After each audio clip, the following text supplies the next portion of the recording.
this is probably the one creator contract term that you've maybe never even heard of before. In our contracts, many of us have seen usage rights or exclusivity, but have you ever seen something called a make good post in your contracts? This one term being in your contract can be the difference between doing double the work for free or doing just what you're contracted to do. Today, we're gonna discover what a make good post is, how it shows up in contracts, why brands ask for it, and how you can negotiate it out of your contracts. Plus, at the end of this video, I'll make sure to share with you my brand partnership rates because we don't gatekeep here, and I know it can be really difficult to figure out what to charge, so I'm sharing the rates as well as the exact formula that I use to calculate them. Timestamps are available down in the description, and let's get right into it. So first things first, what actually is a make good post? Essentially, this is something a brand is asking you for if you don't hit certain parameters that they've set for a partnership. So say for example, they want you to hit 50,000 views on your video. If for some reason you don't hit those views, they will ask you for a make good post, which is essentially a completely separate video, a second piece of content that you're doing for free because the content that you originally created did not hit those parameters. It's almost kind of like a backup guarantee for a brand that they're gonna have a second shot at hitting higher views, but it's really unfair to you as a creator because you usually have no control over how many views you're getting. We all know that you can work as hard as possible, create the best piece of content, and it still bombs. And to have to continuously create more and more content just because that post isn't hitting what they originally wanted really is not your responsibility. So make good posts are not a good look for creators. In most creator contracts, this is literally just going to be called a make good post. But sometimes it's not as obvious. The brand might actually just share the parameters of what they're looking for in terms of stats, and then squeezed in there somewhere, they'll explain that you will owe them basically another post, and they'll explain what type of post if it doesn't hit those parameters, which is why it's so important for you to read your contract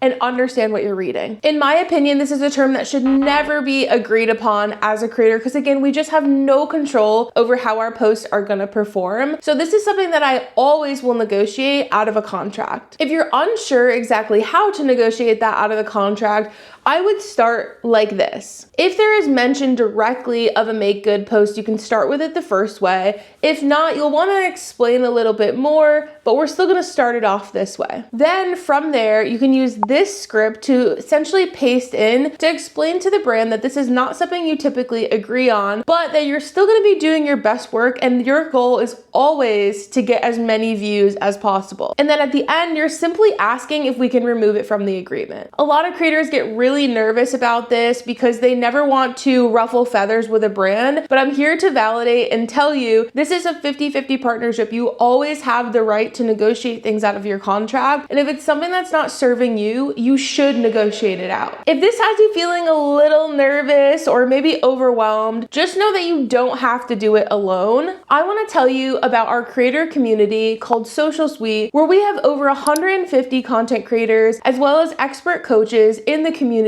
who are there to support you every step along the way. We'll teach you how to land better brand partnerships, figure out exactly what to charge, and how to negotiate all of these sticky situations that you might find yourself in. The education is great, but the best part is the community. You will make so many great creator friends who are walking through the same journey as you and probably have all the same questions that you do. Plus, when you join Social Suite, you get unlimited access to me as well as other expert coaches who can guide you along on your journey. We're here for feedback, questions, or concerns anytime you have them. The details for Social Suite are down in the description, but before we go, I want to share with you my brand partnership rates because like I said, I know this can be really tricky to figure out. Now, most formulas or calculators that you find on Google usually are only looking at your follower count, and I think we know at this point that rates are really based on so much more than your follower count. You're going to be shooting yourself in the foot with a really low rate that these calculators may give you because you're not considering all these other things that make you valuable. This is exactly why we created the fair pricing method, where essentially we take into consideration, yes, your follower count, but also things like how targeted your audience is, your engagement rate, and the reach that you're getting on your content. With fair pricing, pricing, my rate as a creator with under 30,000 followers on Instagram is about $2,000 per video, and on TikTok, around the same follower count, and I'm at about $1,000 per video. This is a rate that I'm consistently landing with aligned brand partners, and using fair pricing, you could figure out your rate as well. You can get the fair pricing worksheet for free down in the description, and this should help you calculate any time that your numbers change. I hope this was helpful. Thanks for hanging out, and I'll see you guys next week.